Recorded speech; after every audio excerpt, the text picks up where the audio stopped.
beautiful Sunday afternoon. This is Rubbin Minds. Welcome. My name is Ebuka Obiujendo. Thanks for joining us today. If my voice sounds a little husky, I was pretty much doing what every Nigerian did over the weekend, celebrating the Super Eagles. So my voice is just gradually coming back today. So just forgive me if I don't sound very familiar. Yes, of course. The weekend was quite exciting for a lot of Nigerians. The Super Eagles finally started their World Cup campaign with their second game, beating Iceland 2-0. And on Tuesday, hopefully, we get it completely done by beating Argentina. I know it's a very tough call for us, and we want to continue to have that distraction from all the problems in Nigeria. Football is the one thing that unites us, like everyone has said with the game on Friday. And we enjoyed that feeling, and hopefully we can get some more of it, not just from sports, but from all of Nigeria, of course. And if you were caught up in all of that excitement and didn't notice that yesterday the All Progressives Congress, our ruling party, held their convention, you won't be alone. A lot of people were distracted by sports. But the truth is that politics is still heavy in the air. And of course, the 2019 elections are fast approaching around the corner. And of course, the ruling party held their convention yesterday. They elected a new leadership with the chairman being the former governor of Edo State, Adams Oshiomhole. And so today we're going to be kicking off a new series themed the Rubbin Minds 2019.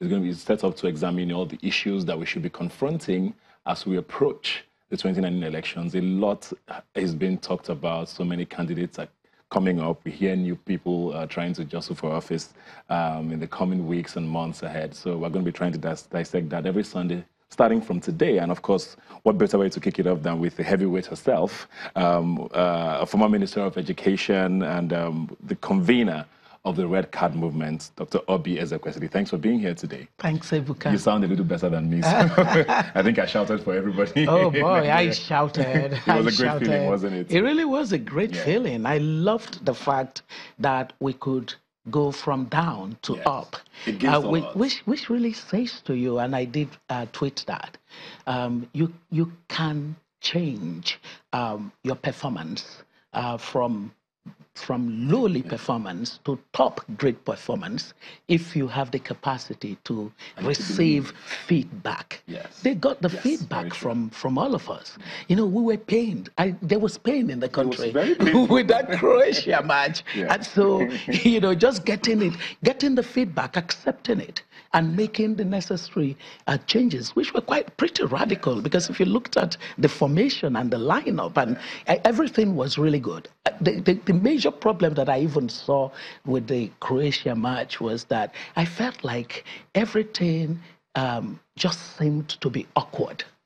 And so they went finding their rhythm. Their ball possession was so inadequate. Their even match intelligence or game intelligence was lacking. And we were all sitting there saying, what is going on? This is not the team. And so, you know, I'm really excited about, you know, that performance against Iceland. I think that we have every reason to be hopeful. And I think that what's important is they've gone back to working hard in preparation for this tough match ahead. And that's a lesson I think you've been trying to push with the Red Card movement, which is basically that our narrative can be different and should be different. Now, a lot of people have pretty much misunderstood, you know, what the Red Card movement is exactly. Is it a political party? Is it a political movement? Are you going to run for office? Why are you coming out when it's political season? Why haven't you been around all this while? What exactly is this, and what is the aim? So we want to fix the leadership crisis in Nigeria. And that sounds like very lofty ambition and vision.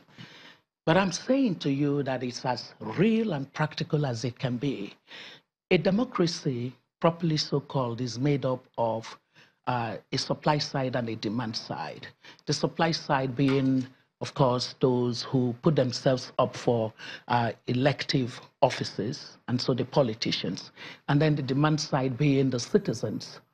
And the citizens that are eligible to vote make up your electorate, right? So these two sides define a democracy through the political system. We have not been fortunate to have grown our democracy without any form of abortion in between. So the first two cycles of our democracy was were average of 5.5 years. 1959 to 1966 or thereabouts with the coup and then the war, and then many long years after. And then the next time, 1979, and by 83 it was over. So if you just added those two up, divided by 2, that would give you an average of 5.5 years for the 2 cycles. But this is the greatest thing that has happened to us now, that since 1999, we have voted for democracy, and we're staying with it almost 20 years. But guess what? Because of that whole problem of truncation of our democratic process, our citizens have not fully understood that democracy requires their active involvement and engagement as the electorate, that the quality of our political experience would depend very much on the kind of pressure for standards that our own citizens would place on the political system.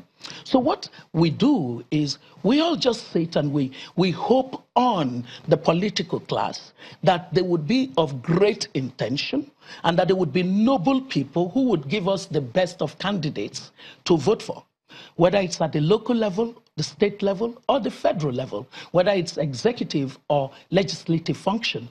So we just abdicate our responsibility in a democracy. So guess what has happened? We have ended up leaving the space for low quality of candidacy at every level. And so what emerges out of our political process is that we find people running offices without what we call character, competence, and capacity.